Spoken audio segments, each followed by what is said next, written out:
అమ్మా మీ పేరు? ఊర్మిళాదేవి, ఎక్కడుంటారు? ఎంగళరావు నగర్, ఏం చేస్తుంటారు? House wife. House wife. Okay. ఇప్పుడు జూబ్లీహిల్స్ నియోజకవర్గంలో రాబోయే ఉప ఎన్నికల్లో ఎవరు గెలిచే అవకాశం ఉంది? ఏ పార్టీని గెలుస్తారని? కాంగ్రెస్, కాంగ్రెస్. నవీన్ యాదవ్. ఎందుకమ్మా అంత నమ్మకం?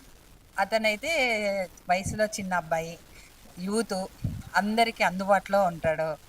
అందరిని ప్రేమగా దగ్గర తీసుకుంటాడు, చిన్నవాళ్ళని పెద్దవాళ్ళని. అందుకోసం ఆ అబ్బాయి అంటే మాకు చాలా ఇష్టం. ఓకే. మరైతే ఇప్పుడు మీకు రేవంత్ రెడ్డి గారు చెప్పిన స్కీమ్స్ పథకాలలో సన్నబియ్యం వస్తున్నాయా? వస్తున్నాయి, ఎలా ఉన్నాయా? పర్లేదు, బాగున్నాయి. తింటున్నారా అవి? తింటున్నాం. ఓకే. ఫ్రీ కరెంట్ వస్తుందా? వస్తుంది. ఓకే. అంటే ముందు ఎంత కరెంట్ బిల్ వస్తుంది? అంతకుముందు 600, 700 అలా వచ్చేది. ఇప్పుడైతే జీరో. జీరో వచ్చేసి ఉమ్, మిగిలిపోతుంది కదా. ఎలా అవును. అనిపిస్తుంది? హ్యాపీ శారీస్ కొనుక్కోవడం అలాంటికి. ఓకే. అంటే ముందు సన్నబియ్యం మీరు కొనేవాళ్ళా? సన్న బియ్యం అంటే మామూలుగా తినడానికి కొనుక్కునేవాళ్ళము.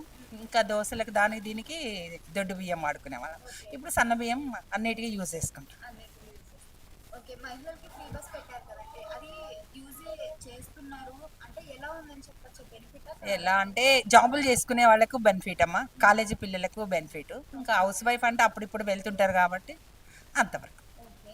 మరైతే రేవంత్ రెడ్డి గారి పరిపాలన ఎలా ఉంది? సూపర్. సూపర్ ఉందా? మళ్ళీ కూడా రేవంత్ రెడ్డి గారే కావాలంటారా? రావాలనే కోరుకుంటాం. ఎందుకు? రైతులను బాగా ఆలోచిస్తాడు, మహిళల గురించి ఆలోచిస్తాడు. ఇప్పటివరకు రైతుల గురించి ఆలోచించిన వాళ్ళు లేరు. తను చాలా బాగా ఆలోచిస్తున్నాడు కాబట్టి తను రావాలని కోరుకుంటున్నాను. నేను రైతు బిడ్డను కాబట్టి.